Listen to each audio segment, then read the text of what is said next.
Hello students, welcome to my class. আজি আমি অনুশীলনী 5.2 স্টার্ট কৰিম ইয়াৰে কোৱেশ্চন নম্বৰ 1 and 2 1 ৰ কোৱেশ্চন টোটাল কোৱেশ্চন আছে 5 টা আৰু 2 কোৱেশ্চন আছে টোটাল 7 টা কোৱেশ্চনৰ মই কোৱেশ্চনৰ সলভ কেনে কৰিব লাগে মই শিকাই দিম তোমালোকে মন দি চাবা ইয়াত দিয়া আছে কোৱেশ্চন নম্বৰ 1 ত দিয়া আছে যে A7 D3 N আছে 8 AN আমি উলিয়াব লাগে A মানে কি আছিল AP2 অর্থাৎ সমান্তর প্ৰগতিটোৰ প্ৰথম পদ D মানে আছিল সাধাৰণ অন্তৰ N মানে আছিল পদৰ সংখ্যা কেইটা পদ আছে হেতু পদৰ সংখ্যা আৰু AN আছিল n তম পদটো আমি উলিয়াব লাগে ঠিক আছে তো আমি জানো AN = A + n - 1 * D এই ফৰ্মুলাটো আছিল n তম পদৰ মোৰ আগৰ ভিডিও বিলাকত মই এটো ভালকৈ বুজাই দিছো তোমালোকে নিশ্চয় চাবা ইন্ট্ৰোডাক্টৰি ভিডিওটো মই ডেসক্ৰিপচনত ইয়াৰ লিংকটো দি দিম যদি নাই চোৱা ঠিক আছে তো এতিয়া AN টো উলিয়াব লাগে তো ইয়াতে নজনা বস্তু কিমান আছে AN আছে A আছে N আছে D আছে চাৰিটা আছে তো চাৰিটাৰ ভিতৰত তিনিটাৰ মান দিয়া আছে চতুৰ্থটো আমি উলিয়াব পাৰিম যেটো AN হয় তো মান বিলাক যাৰ যাৰ মান আছে পাতি দিও A মানে আছিল 7 প্লাস ব্ৰেকেটৰ ভিতৰত N আছে N মানে আছিল 8 আৰু -1 আছে আৰু D মানে কিমান আছে 3 তো ইয়াতে ইনটু 3 তো কিমান হ'ব 7 + 8 - 1 মানে 7 * 3 তো 7 প্লাস আগতে পূৰণৰ কাম যোগ কৰাৰ আগতে আমি পূৰণ কৰিম 7 গুণ 21 তো এটো হ'ব 28 এফালে তো AN টো আছে আহি আছে AN = 28 সিম্পল এবাৰ কোৱেশ্চন নম্বৰ 1 আৰু 2 টো চাইছো ইয়াত কি দিয়া আছে সোৱা A দিয়া আছে -18 D টো আমি উলিয়াব লাগে N দিয়া আছে 10 AN টো আমাক দিয়া আছে 0 ঠিক আছে এবাৰ আমি D টো উলিয়াব লাগে তো আমি লিখিম we know that বা আমি জানো we know that এবাৰ AN টো আমি AN ৰ মান যেহেতু দিয়া আছে তাক আমি সোঁফালে লিখিম ঠিক আছে তো A + n - 1 * D = AN এনেকে লিখিম আগৰ নিচিনা লিখিলেও হ'ব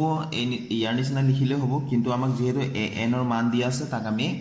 সোঁফালে সমান চিহ্নৰ সোঁফালে লিখিম আমাৰ সুবিধা হ'ব ঠিক আছে অন্য একো কথা নাই তো A ৰ ভ্যালুটো আমি পাতি দিম -18 প্লাস n ৰ ভ্যালুটো আছে 10 - 1 আছে ব্ৰেকেটৰ ভিতৰত n ৰ ভ্যালুটো 10 আছিল পাতি দিলো D ৰ ভ্যালুটো আমি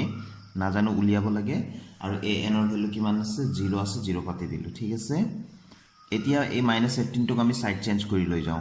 তো -18 টো আমি সমান চিহ্নৰ হিটো ফালে লিখিম এতিয়া ইয়াত আছে 10 - 1 মানে 9 আৰু D টো আছে * D আৰু -18 টো এফালে গলে 18 হ'ব তো এটো 9 দি 18 ক আমি কাটি দিব পাৰো নহয় জানো বা এবাৰ দেখাই দিব পাৰা 18/9 therefore D = কিমান উলাল 2 উলাল 9 2 * 18 নহয় জানো মুখে মুখে হোৱা বিলাক না কাটিলে হল তো D ভ্যালু আমি কিমান পালো 2 পালো এবাৰ দিয়া আছে কোৱেশ্চন নম্বৰ 1 আৰু 3 দিয়া আছে A টো আমি উলিয়াব লাগে বুলি দিয়া আছে D টো দিয়া আছে -3 N আছে 18 AN আছে -5 এটো তালিকাটোৰ পৰা মই এনেকে লিখি ললো তো we know that আমি জানো যে A + n - 1 * D = AN AN টো কিয় লিখিলো কাৰণ AN ৰ ভ্যালুটো দিয়া আছে মানটো দিয়া আছে গতিকে তাক সমান চিহ্নৰ সোঁফালে লিখিলো বাকি কেটা আমি পাতিম A ৰ ভ্যালু নাই দিয়া আমি উলিয়াব লাগে A পাতিম N ৰ ভ্যালু দিয়া আছে 18 - 1 আছে ব্ৰেকেটৰ ভিতৰত আৰু ইফালে D ৰ ভ্যালু আছে -3 তো এনেকে আমি কেতিয়াও নেৰিম ঠিক আছে আমি যেহেতু মাইনাস চিহ্নটো আছে আৰু ইয়াত পূৰণ আছে গতিকে আমি ব্ৰেকেট দিম এটো নহলে -3 হে বুজাব পূৰণটো নবুজাব তো AN ৰ ভ্যালু আছে -5 তো মন কৰিবা ইয়াতে সদায় D ৰ ভ্যালুটো লিখোতে ইয়াত ব্ৰেকেট আছে তো অকল ডট দি পেলাই মাইনাসত থাকিলে কিন্তু আমি ব্ৰেকেট দিব লাগিব তো এতিয়া A + 18 - 1 18 - 1 17 হ'ব 17 ইনটু এফালে -3 আছে নহয় জানো এটো পূৰণ হ'ব -5 তো এতিয়া আমি কি কৰিম A প্লাস মাইনাস এটো পূৰণ হ'ব এটো 17 ৰ মুখত আছে প্লাস তো 17 টো পজিটিভ আৰু 3 টো নেগেটিভ প্লাস মাইনাস হ'ব 17 3 * 51 = -5 তো এতিয়া A = -5 এই -51 টো সাইড চেঞ্জ কৰি লৈ গলো সমান চিহ্নৰ ইটো পাৰি লিখি আছো +51 হ'ব therefore A = কিমান হৈ যাব এটো 46 নহয় জানো যেহেতু 51 টু 5 তকৈ ডাঙৰ গতিকে 51 ৰ যেটো সাইন আছে হেতু সাইনে থাকিব 46 তো এটা প্লাস এলা মাইনাস থাকিলে আমি বিয়োগ কৰিম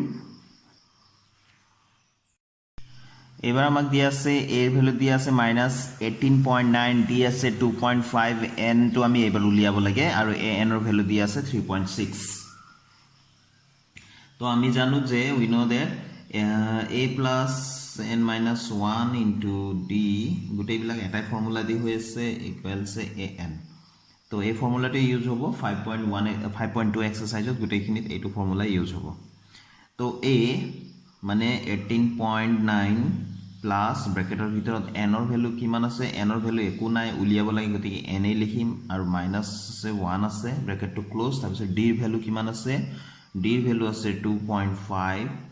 equals an আছে 3.6 ঠিক আছে তো এতিয়া প্ৰথমতে 18.9 যেটো মাইনাসত আছে তাক আমি সাইড চেঞ্জ কৰি লৈ যাম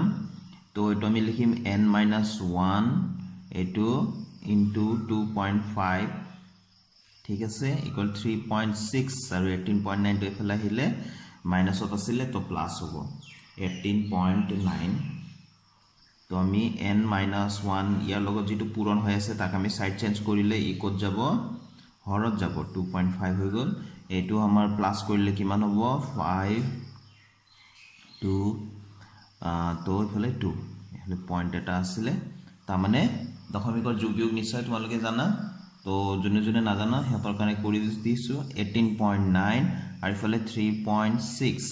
দশমিকৰ যোগ বিয়োগ কৰোতে এটা কথা মনত ৰাখিব লাগে দশমিকৰ তলত দশমিক ৰাখি পেলাই সংখ্যাবিলাক লিখিব লাগে তাৰপিছত এটো আমি প্লাস আছিলে তো প্লাস 9 6 15 5 হাতে গলে 1 8 3 11 1 12 2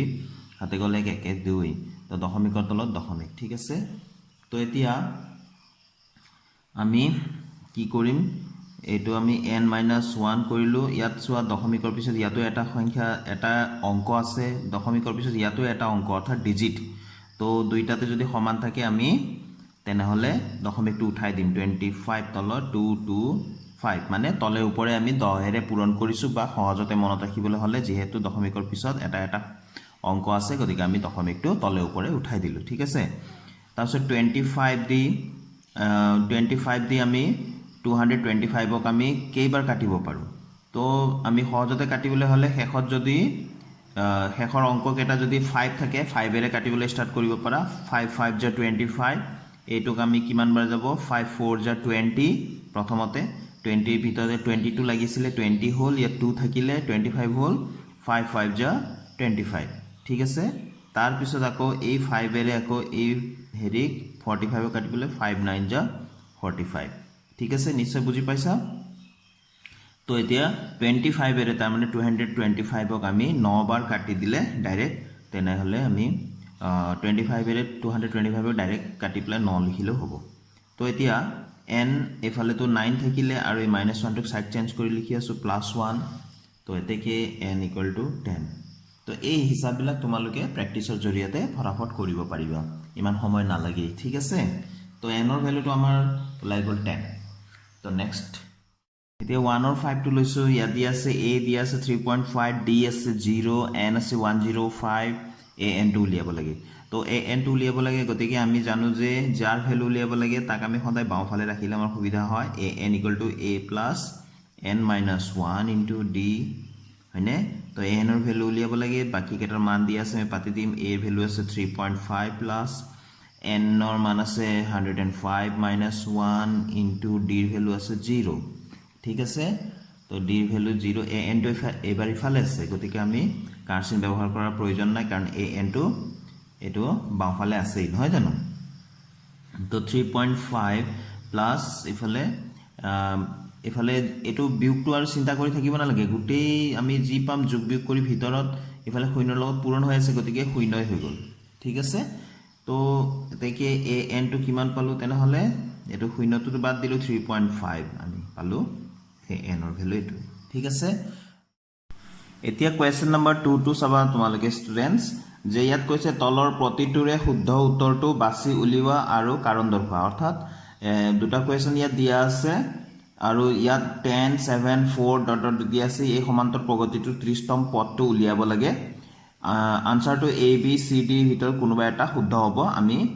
এটো বাছিব লাগে আমি বাছিম কেনেকৈ এটো কৰিলেহে আমি গম পাম যে 30তম পদটো কোনটো হ'ব ঠিক আছে ঠিক সেই ধৰণে ইয়াতে দ্বিতীয়টো দিয়া আছে -3 -½ 2 আৰু ইফালে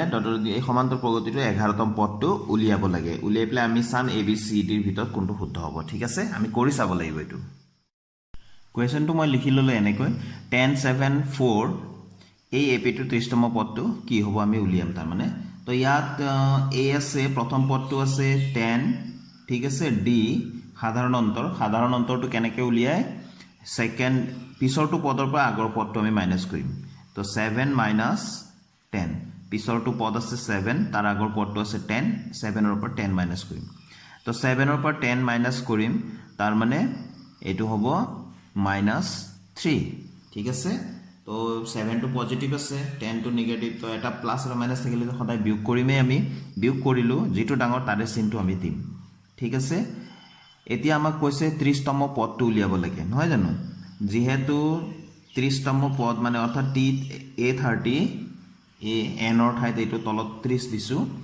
a30 মানে কিমান আছিল আমাৰ ফৰ্মুলা বিলাক নিশ্চয় মনত আছে a30 a + 29d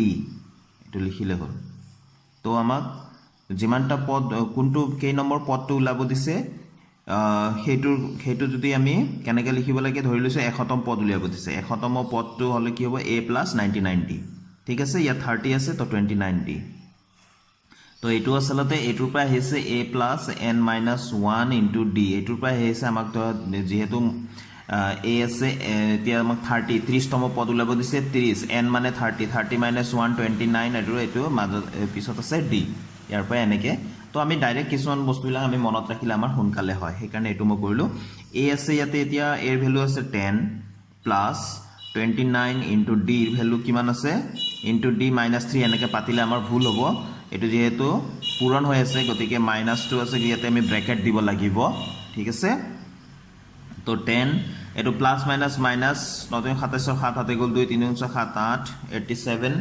তো ইয়াৰ পৰা আমি কি পাম -77 87 টো ডাঙৰ মনত ৰাখিবা এটো সদায় মাইনাসটো বহু ছাত্ৰ ছাত্ৰীয়ে দিবলৈ পাহৰি যায় তো এটো -77 হ'ব আনসাৰটো কেনে হলে কোনটো শুদ্ধ হ'ব